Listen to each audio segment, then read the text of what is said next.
Now, when a company loses 40% of its incoming revenue, what's the first thing most companies do? This is Everybody Matters by Bob Chapman. Bob Chapman became the CEO of a company called Barry-Wehmiller in the United States in 1976 after the sudden death of his father. He inherited a company that, whilst it had revenues of $20 million a year, it was a struggling company. 2008, you may remember, there was a slight financial hiccup, if you want to call it that, and there was a downturn in the economy. 40% of the company's revenue was wiped out overnight. Orders were cancelled for machinery and new parts that were being sent out. Now, when a company loses 40% of its incoming revenue, what's the first thing most companies do? They lay people off. They make redundancies.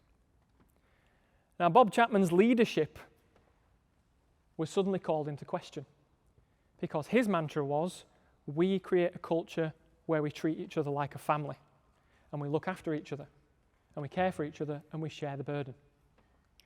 Now, this is a problem because families don't fire each other. So how are we going to make this work? And together, as a team, they came up with a rather innovative solution.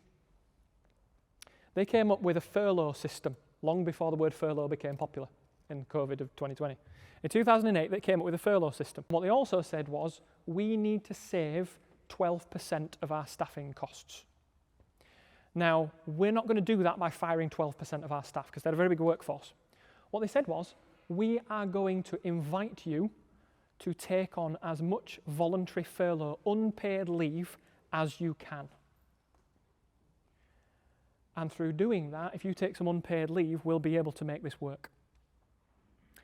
Something happened that they weren't expecting. Rather than watching a few of our colleagues face devastation, we decided that our reaction would be one of shared sacrifice. Why not have everyone endure a little pain so that no one had to endure a lot? We created a furlough program whereby every person in the organisation took 4 weeks of unpaid time off, so that's a 12th of their income for the year, regularly sharing the state of the business, why we were doing what we were doing, and reassuring team members that our future was bright.